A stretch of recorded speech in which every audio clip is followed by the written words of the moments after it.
এর নাম কি? Floating temple.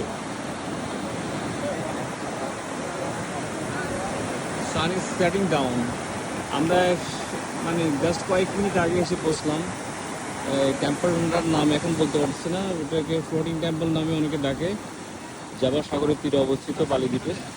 খুবই সুন্দর, সবাই এখানে ছবি তোলার জন্য অধীর আগ্রহে এই সময়টার জন্য অপেক্ষা করে থাকে।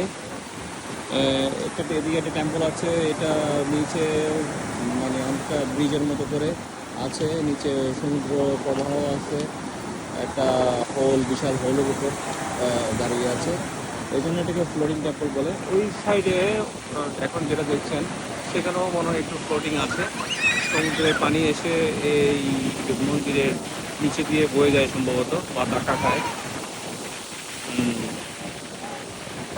বেশ সুন্দর পার্থিব একটা সিন।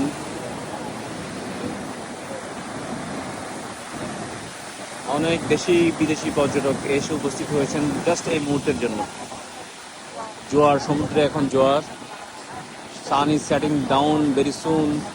1 বা 2 মিনিটের মধ্যে সূর্য অস্ত যাবে, মেঘের রাজ্যে হারিয়ে যাবে, দিগন্তে হারিয়ে যাবে।